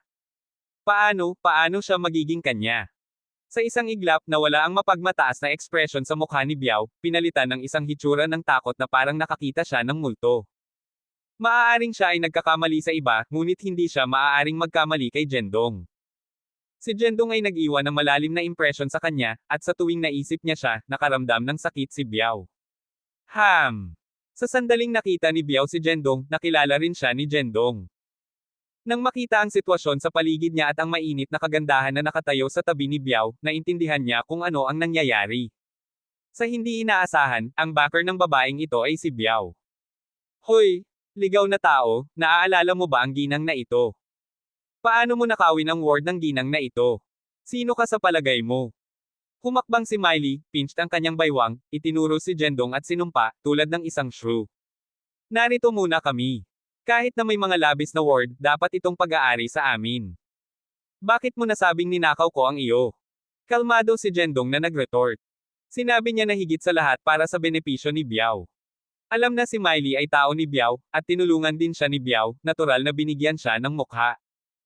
Ang iba ay hindi alam ang koneksyon sa pagitan ng dalawa, at lahat sila ay nagulat nang makita si Jendong na maglakas loob na hamanin si Miley. Bumaba ang kanilang mga panga. Baliw siya. Nababaliw ba ang bata na ito? Alam niya na narito ang kasintahan, at nang ahas pa rin siyang makipag-usap. Humihingi ba siya ng kamatayan? Hindi ba niya kilala si Biao Chen? Sa kasamaang palad, ito ay isang awa. Napakabata niya. Nakasakit kay Biao Chen, kahit na makakaligtas siya, baka wakasan niya ang hindi pinaga niya. Mayroong lahat ng mga uri ng tinig sa karamihan. Ang ilan ay naisip na si Jendong ay naghahanap ng kamatayan, habang ang iba ay nalulungkot sa kanya. Sa madaling sabi, halos lahat ay naniniwala na hindi siya maaaring magkaroon ng magandang pagtatapos ngayon. Sa gilid, patuloy na binibigyan ni Guangsheng si Jendong ng mga makabuluhang tingin, na para bang sinasabi, ang taong ito ay may malaking background, Ginong Ye, mangyaring huwag sabihin ang anumang bagay upang ma-provoke sila. Mahal ko, tingnan ang ligaw na tao na ito, gaano siya kasuklam-suklam. Kailangan mong tumayo para sa akin. Tumalikod si Miley at kumilos ng coquettishly patungo kay Biao. Sa sandaling ito, naisip ng lahat na si Biao ay tiyak na magagalit at ipagtanggol ang kanyang kagandahan, ngunit ang resulta ay isang nakakagulat na 360 degree na pagbabalik. Smack! Isang malulutong na tunog. Itinaas ni Biao ang kanyang kamay at sinampal si Miley na matigas sa mukha. Ano ang nangyayari? Natigilan ang lahat, nakatitig sa malapad na mata. Ngunit bago sila makarating sa kanilang katinoan, ang galit ni Biao ay sumigaw sa bulwagan. Mapahamak ka na babae, nabulag mo ang iyong mga mata ng aso. Paano ka nakakasakit kay Ginoong Ye? Alam mo ba kung sino siya? Gusto mong mamatay, huwag mo akong i-drag sa iyo. Kabanata 38. Nagpanik si Biao Chen. Ang malulutong na tunog ng isang sampal ay sumigaw sa buong bulwagan, at ang dagandong ni Biao ay natigilan ang lahat na naruroon. Ano ang nangyayari? Si Biao Chen ay talagang tumama sa kanyang babae. Sino ang taong ito? Kahit na si Biao Chen ay natatakot na pukawin siya. Ang iba't ibang mga tinig ay maaaring marinig sa paligid. Habang tinitingnan ng lahat kay Jendong, ang kanilang mga mata ay napuno ng sorpresa. Hindi inaasahan ni Guangsheng at Chingshan ang mga bagay na ito. Mahal ko, ako. Anong mahal? Walang alam na babae, alam mo ba kung sino si Ginoong Ye? Kung nais mong mamatay, huwag mo akong i-drag sa iyo. May sasabihin si Miley, ngunit ang galit na sigaw ni Biao ay nag-ambala sa kanya. Sa kanyang posisyon sa underworld, si Biao Chen ay walang kakulangan sa mga kababaihan. Kung nawalan siya ng isa, maaari siyang laging makahanap ng isa pa. Ngunit kung nagagalit siya kay Jendong, ang kanyang buhay ay nasa panganib. Noon lang, lumakad si Jendong sa kanila. Mabilis na binati siya ni Biao, Ginoong Ye, ang babaeng ito ay hindi alam ng mas mahusay. Mangyaring huwag ibababa ang iyong sarili sa kanyang antas. Humihingi ako ng paumanhin sa kanyang ngalan. Ano ang kinatatayo mo dyan? Magmadali ka at humingi ng tawad kay Ginoong Ye. Kinausap niya si Jendong habang pinaglaruan si Miley. Ginoong Ye, pasensya na. Kasalanan ko. Mangyaring patawarin mo ako. Hindi walang alam si Miley. Napagtanto niya na si Jendong ay isang taong hindi niya kayang saktan, kaya't mabilis siyang humingi ng tawad. Matapos humingi ng tawad, ang dalawa sa kanila ay tumayo sa harap ni Jendong na ibinaba ang kanilang mga ulo, na parang naghihintay para sa kanyang mga tagubilin, hindi nang ahas na huminga pa. Ang taong ito ay malinaw na isang babae, ngunit si Jendong ay hindi nais na makipagtalo sa kanya ng sobra. Gayunpaman, ang lobby ng ospital ay ganap na nawasak dahil sa kanyang responsibilidad. Kalimutan mo ito, dahil ito ang kasintahan ni Biao, magpapanggap ako na walang nangyari ngayon. Ngunit ang lobby ng ospital ay nawasak mo. Magbabayad ako, babayaran ko ang lahat. Bago siya matapos na magsalita, naintindihan ni Biao ang kanyang kahulugan at agad na tumugon. Ngumiti si Jendong, na iniisip na si Biao ay talagang isang taong matalino sa kalye na alam kung paano mahawakan ang mga bagay. Pagkatapos ay husayin ang mga pagkalugi kasama si Director Wang at umalis kasama ang iyong mga tao sa lalong madaling panahon, ikinaway ni Jendong ang kanyang kamay. Nang hindi nagsabi ng isang salita, kumuha si Biao ng isang bank card at sumugod sa counter upang magbayad para sa kabayaran. Pagkatapos magbayad, hindi na siya naglakas loob na manatili pa at tumango at yumuko upang magpaalam kay Jendong bago umalis kasama ang kanyang mga tao ng mabilis, natatakot na pipigilan siya ni Jendong. Salamat, Ginoong Ye. Kung hindi ito para sa iyo, ang aking ospital ay buwagin ni Biao Chen at ng kanyang mga tao. Matapos umalis si Biao, huminga ang direktor na si Guangsheng at nagpasalamat kay Jendong na tame time. Ngayon, ang tono ni Guangsheng patungo kay Jendong ay naging mas magalang, kahit na masigasig siya kay Jendong dati, ito ay dahil lamang sa mga tagubilin ni Xu Xiao na alagaan si Jendong at ang kanyang mga kaibigan. Sa una, masigasig lamang siya kay Jendong dahil sa paggalang niya kay Xu. Matapos makita ang lakas ni Jendong, tunay na hinangaan siya ni Guangsheng mula sa ilalim ng kanyang puso. Ito ay walang paggalang sa malakas, kaya mayroon pa ring pagkakaiba sa pagitan ng dalawa. Huwag maging magalang, Direktor Wang. Ito ang aking responsibilidad dahil ito ay sanhi ng akin.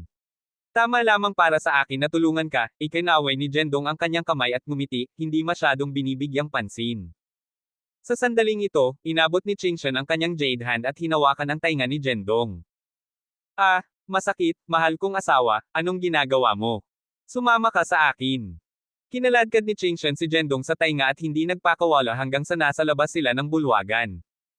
Sa ngayon, ang tainga ni Jendong ay parang pula na parang dumudugo. Kung ito ay ibang tao na gumawa nito sa kanya, papatusin ni Jendong hanggang sa hindi nila nakilala ang kanilang sariling ina. Ngunit dahil ito ay ang kanyang asawa, si Qingshan Shen, maaari lamang niya itong kunin ng hindi lumaban o something. Asawa, bakit bigla kang mukhang seryoso? Napansin ni Jendong na ang ekspresyon ni Qingshan ay hindi tama at tinanong ng mabuti. Sabihin mo sa akin ng matapat, ano ang nangyari ngayon? Tanong ni Qingshan, ang kanyang kamay ay nasa baywang. Medyo nalilito si Jendong. Ano ang nangyari? Hindi mo ba ito nakita? Dinala ng babaeng iyon ang kanyang kasintahan upang maging sanhi ng problema, at pinalayas ko sila. May nagawa ba akong mali? Hindi ko pinag-uusapan iyon. Pinag-uusapan kita at si Biao Chen. Paano mo siya nakilala? Bakit siya natatakot sa iyo, tulad ng isang mouse na nakakakita ng isang pusa? Noon lamang naintindihan ni Jendong na si Qingshan ay nagtanong tungkol sa kanya at Biao. Huling oras nang pumunta si Biao sa Shen Group upang maihatid ang paanyaya sa tugma ng Qingmo Pavilion Boxing, nagtanong si Qingshan ng mga katulad na katanungan. Pangunahin dahil ang pagkakakilanlan ni Biao ay hindi maganda, siya ay isang malaking gangster sa mga kalye ng Nanzhou City. Sa tuwing naisip ni Qingshan si Jendong na may pakikitungo sa gayong tao, hindi niya maiwasang makaramdam ng hindi mapakali, natatakot na may nagawa siyang mali. Sa pag-iisip nito, isang ngiti ang lumitaw sa mukha ni Jendong. Kinu-question siya ni Qingshan dahil pinangalagaan niya siya, na nagpapasaya sa kanya sa loob. Hoy, bakit ka tumatawa? Nagtatanong ako sa iyo ng isang katanungan. Kung hindi mo ito maipaliwanag ng malinaw sa akin ngayon, ipapakita ko sa iyo kung sino ang boss. Nagagalit si Qingshan nang makita siyang tumatawa pa rin. Anong klaseng tao siya? Ibinuhos niya ang puso niya at natawa pa rin siya. Walang puso siya. Okay, okay. Mahal kong asawa, huminahon ka. Sa totoo lang, nakilala ko si Biao Chen dahil sinubukan ni Jendong na pakalmayan si Qingshan at ipinaliwanag kung paano niya nakilala si Biao Chen. Si Biao Chen ay orihinal na ipinadala ni Hangbo Shen upang turuan si Jendong ng isang aralin, ngunit tinapos siya ni Jendong. Simula noon, tuwing nakikita ni Biao si Jendong, kumilos siya tulad ng isang mouse na nakakakita ng isang pusa. Tinanong ni Qingshan ang tungkol dito, ngunit binago ni Jendong ang paksa at iniwasan ang paksa. Sa oras na iyon, hindi pa ganap na nahulog sina Qingshan at Hangbo, at hindi nais ni Jendong na magdulot ng higit pang salungatan sa loob ng pamilyang Shen dahil sa kanya. Gayunpaman, pagkatapos ng pag-frame na insidente, ang ugnayan sa pagitan ng pamilya ni Qingshan at pamilya ni Hangbo ay ganap na lumala. Dahil naabot na nila ang puntong ito, hindi na kailangang itago ito. Ano? Ibig mong sabihin ay pinasundan ka ni Hangbo. Matapos pakinggan ang paliwanag ni Jendong, bulalas ni Qingshan sa pagkabigla. Bagaman ito ay isang bagay ng nakaraan, ang pag-iisip ni Jendong na na-target ni Hangbo ay nakakaramdam sa kanya. Tumango si Jendong, hindi ko sinabi sa iyo dati dahil hindi ko nais na sirain ang relasyon sa pagitan mo at ng pamilya ng iyong tiyuhin dahil sa akin. Ngunit ngayon na ang mga bagay ay dumating dito, hindi na kailangang itago ito sa iyo. Paano magagawa ni Uncle ang isang bagay na tulad nito? Galit na galit si Qingshan Shen. Kabanata 39. Ang pag-aasawa. Mapahamak ito, si Hangbo na ito ay talagang napupuot, pinadyak ni Chingshan ang kanyang mga paa sa galit sa pagtuklas ng katotohanan. Tumanggo-tango ang kanyang ulo ng isang ngiti, inaliw siya ni Jendong, lahat ng ito ay nakaraan ngayon. Bukod, nakatayo ako mismo sa harap mo, hindi ba? Galit lang si Chingshan dahil nag-aalala siya sa kanya. Sa pag-iisip nito, naantig si Jendong. Habang nakikipag-usap sila, lumabas ng ospital si Ching Yingshen. Ano ang ginagawa niyong dalawa dito? Hinahanap kita kahit saan. Nagreklamo si Ching Ying nang makita niya sina Jendong at Chingshan. Ano ang mali? Tanong ni Chingshan. Nagising lang si tatay. Hiniling niya sa akin na tawagan kayo. Sinabi niya na mayroon siyang sasabihin sa iyo, sagot ni Ching Ying. Nang walang karagdagang ado, ang tatlo sa kanila ay nagtungo sa ward.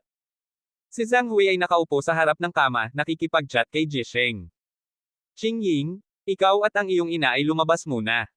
Mayroon akong isang bagay upang talakayin kina Chingshan at Jendong, pinakawalan ni Jisheng ang kanyang kamay. Ang ina at anak na babae ay may kamalayan at hindi nagtanong ng anumang mga katanungan. Pagkatapos tumango, lumabas sila, iniwan lamang sina Jendong at Chingshan. Alam mo ba kung bakit hiniling ko sa inyong dalawa na manatili? Si Jisheng Shen ay hindi dumiretso sa punto, ngunit tinanong sila sa halip. Umiling-iling si Chingshan, na nagpapahiwatig na hindi niya alam. Matapos ang isang sandali ng katahimikan, sumagot si Jendong, nais ni Uncle Shen na pag-usapan si Hangbo at ang kanyang ama, di ba? Naririnig ito, si Jisheng Shen ay nagbuntong hininga ng malakas at tumango. Nang magsimula ang lolo ni Chingshan mula sa simula at itinatag ang pangkat ng Shen, pinasok niya ang aming pamilyang Shen sa isa sa mga nangungunang pamilya sa Nanzhou City. Nang maglaon, ako at si Jihua 70% at 30% ayon sa pagkakabanggit. Sa totoo lang, nagkaroon ako ng pakiramdam mula noon na sa isang araw ang aking kapatid at ako ay tumalikod sa bawat isa. Sa paglipas ng mga taon, natunaw ko ang aking mga pagbabahagi sa kanya upang maaliw ang kanyang kawalang kasiyahan. Ngunit hindi ko inaasahan na gawin niya ang pinakamasamang hakbang. Mahinang nagsalita si Jisheng, na inihayag ang kanyang walang magawa at galit sa mga nakaraang pagngangalit sa pagitan niya at ng kanyang kapatid. Pagkatapos ng lahat, siya at si Jihua Shen ay magkakapatid. Ngayon, ang kanyang sariling kapatid ay tumutulong sa kanyang anak na makitungo sa kanyang anak na babae. Kahit sino sa kanyang sapatos ay mahihirapan itong tanggapin. Hindi nakakagulat na nagagalit siya kaya nagtapos siya sa ospital. Tatay, sa ngayon. Sa kabutihang palad, mayroon tayong Jendong upang alisan ng takip ang katotohanan at pigilan ang pamilya ni Uncle Shen na magtagumpay. Huwag mag-alala tungkol dito, pinaginhawa ni Chingshan ang kanyang ama, na hinawakan ang kanyang kamay. Sai, paano ako hindi mag-alala? Alam ko nang maayos ang pagkatao ng iyong tiyuhin. Dahil nagawa niya ito, tiyak na pupunta siya sa lahat. Kahit na nabigo ang planong ito, siya at ang kanyang anak ay tiyak na magkakaroon ng iba pang mga aksyon sa hinaharap. Uncle Shen, huwag kang mag-alala. Hanggat narito ako, hindi ko hahayaan sina Jihua at Hangbo na hawakan si Chingshan. Si Jendong ay nangako ng tame time. Bagaman nagsalita siya ng tiwala, malinaw na ang mga alalahanin ni Jisheng ay hindi maalis. Madaling yumigtad ng isang bukas na sibat, ngunit mahirap bantayan laban sa isang nakatagong arrow.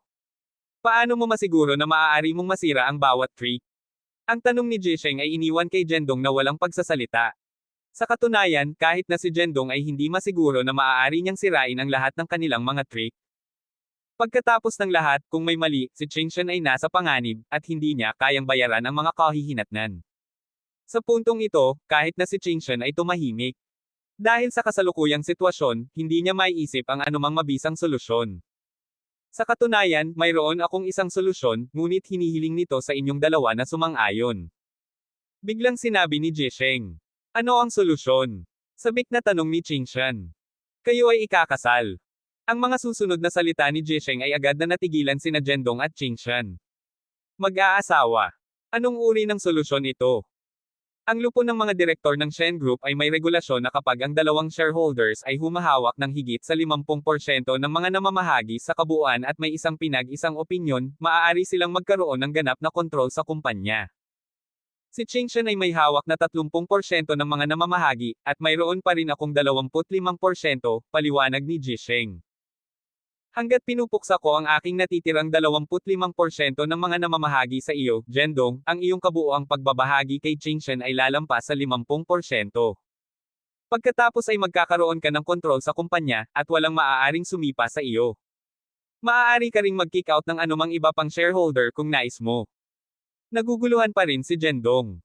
Kung iyon ang kaso, bakit hindi inilipat ni Uncle Shen ang kanyang pagbabahagi kay Chingshen? Bakit ko siya pakasalan? Nagtataka siyang nagtanong. Mayroong maraming mga kondisyon para sa paglilipat ng mga pagbabahagi ayon sa batas ng kumpanya. Ang orihinal na shareholder ay hindi maaaring humawak ng higit sa 30% ng mga namamahagi sa loob ng 5 taon. Ang isang bagong shareholder ay dapat na nagtrabaho ng hindi bababa sa 3 taon o maging isang direktang kamag-anak, paliwanag ni Jisheng. Bago pa man siya makapagsabi, sumagot si Chingshen, hawak ko na ang 30% ng mga namamahagi at hindi maaaring dagdagan ang aking mga paghawak. Tumanggo si Jendong sa pag-unawa. Sa madaling sabi, hanggat siya at Chingshen ay humawak ng 50% ng mga namamahagi, magkakaroon sila ng kumpletong kontrol sa kumpanya. Ngunit dahil hindi siya nagtrabaho para sa kumpanya ng higit sa 3 taon, ang tanging paraan na matatanggap niya ang paglipat ng mga namamahagi ay ang magpakasal kay Chingshen at maging isang direktang kamag-anak. Tumingin si Jendong kay Chingshen, at tulad ng inaasahan, mukhang medyo nag-aalangan siya. Bagaman matagal na silang nakikibahagi, ang pakikipag-ugnayan ay bunga lamang ng kanyang galit sa oras na iyon. Bukod, magkasama lamang sila ng magkasama. Ito ay normal para sa kanya na makaramdam ng pag-aalangan tungkol sa biglang paglukso sa antas ng kasal. Habang nais ni Jendong na pakasalan siya, nais niya itong maging kusang loob sa bahagi ni Chingshen. Kung sumang-ayon lamang siya dahil sa mga panlabas na kadahilanan, mas gugustuhin niya na hindi. Chingshen, alam mo kung anong uri ng tao si Jendong. Bukod sa, mayroon kang dalawa ay mayroon ng isang pakikipag-ugnay at sa huli ay magpakasal. Bakit hindi lamang magpakasal ngayon at itigil ang masamang hangarin ng iyong tiyuhin? Ano ang pag-aalangan? Si Jisheng ay nag-aalala habang ang kanyang anak na babae ay nanatiling tahimik. Tatay, mangyaring huwag sabihin. Ang iyong kalusugan ang pinakamahalagang bagay ngayon. Mabilis na tumayo si Chingshen at tinapik ang kanyang dibdib upang matulungan siyang huminga. Hindi nais ni Jendong na makita siya sa isang mahirap na posisyon, kaya't pumasok siya upang malihis ang mga bagay. Uncle Shen, pigilan natin ang kasal sa ngayon. Kahit na hindi ko masiguro na lagi kong nakikita sa pamamagitan ng kanilang mga plano, hindi ito dapat maging isang problema sa maikling panahon. Maaari nating talakayin ang pag-aasawa sa ibang pagkakataon at marahil ay may iba pang mga solusyon. Kahit na ito ang pinakamabilis at pinakapraktikal na solusyon, bakit kailangan nating mag-isip ng iba pang mga paraan? Bumantong hininga. Si Jisheng ay nagbuntong hininga ng isang pahiwatig ng sama ng loob sa kanyang tono. Nais ni Jendong na hikayatin pa siya, ngunit pagkatapos ay nakita niya si Chingshen na nag-sign sa kanya na huwag nang sabihin pa sa kanyang mga mata. Pagkatapos, narinig niya ang mga salitang hindi siya maglakas loob na isipin. Huwag kang mag-alala, tatay. Si Jendong at ako ay magpakasal sa lalong madaling panahon. Kabanata 40. Nakatagpo ng scammer. Ang kumpanya ay mayroon pa ring mga bagay na dapat daluhan, kaya't hindi nagtagal sina Jendong at Chingshen at hindi nagtagal ay umalis sa ospital.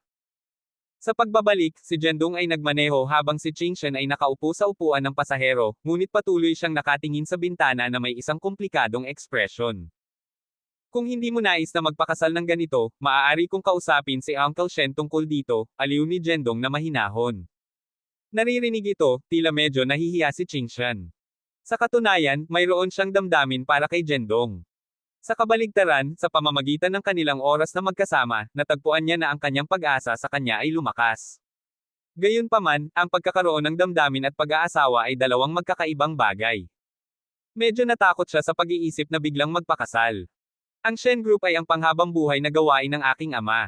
Hindi ko maiwasang mawala ang kanyang mga nagawa sa aking mga kamay.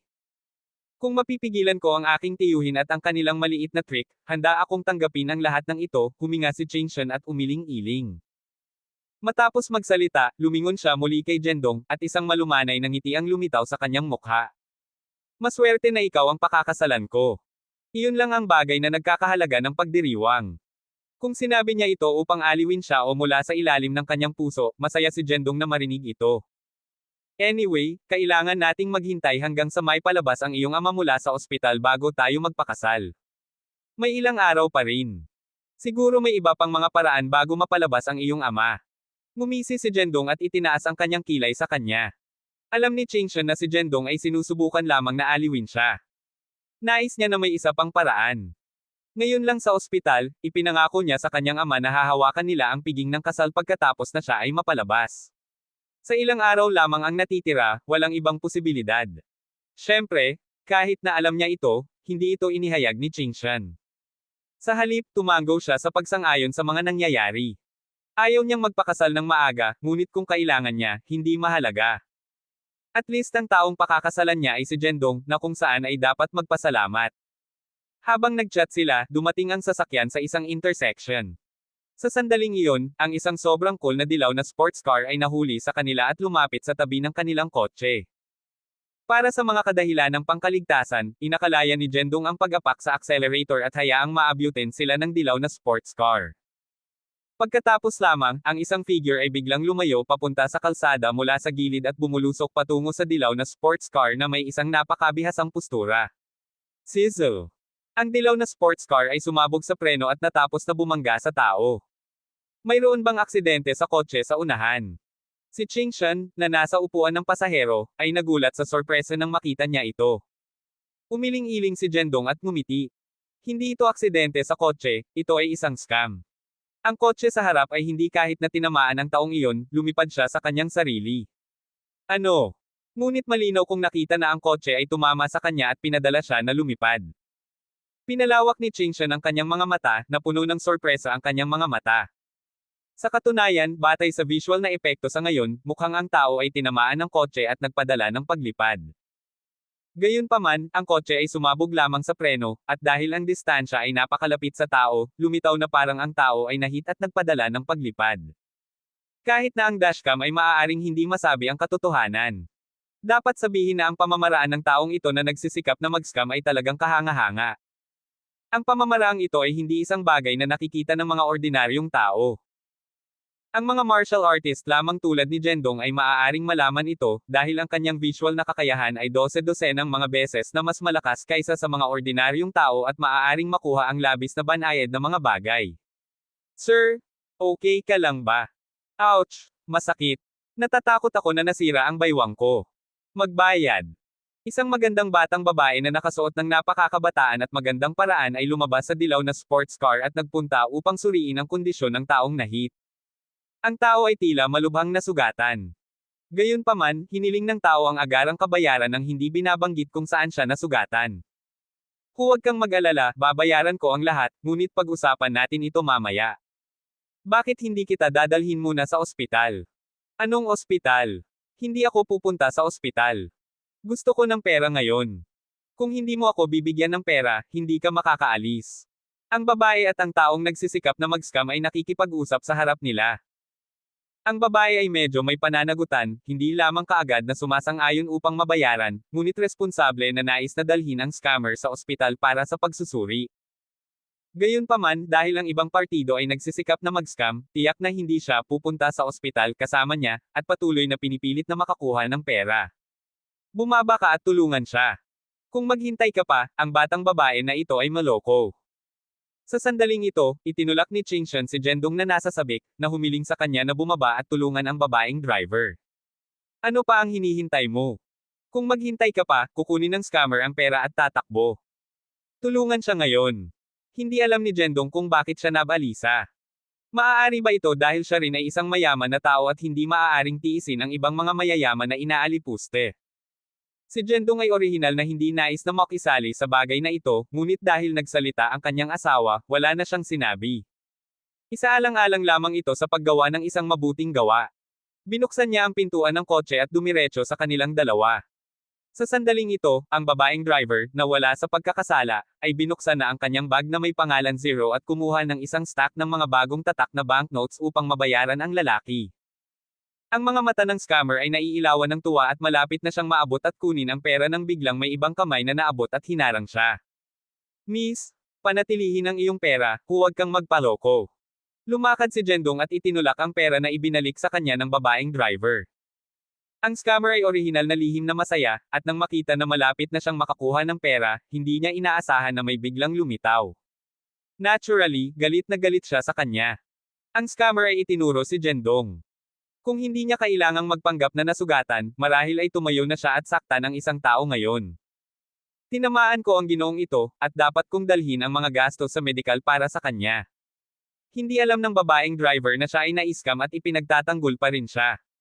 Miss, ikaw ay niloko. Hindi mo tinamaan ang taong ito. Lumipad siya ng mag-isa ngayon. Ipinaliwanag ni Jendong. Nagulat ang babaeng driver. Ang scammer ay nagulat din. Ginamit niya ang trick na ito upang mag-scam ng maraming beses, at kahit na ang dashcam ay maaaring hindi ito nahuli. Paano nalaman ng batang ito na pinupukaw niya ito? Hoy, bata, ano ang sinasabi mo? Hindi mo ba nakikita na malubhang nasugatan ako at hindi makatayo? Bagaman nagulat siya, inilagay ng scammer ang hitsura ng isang biktima at sumigaw.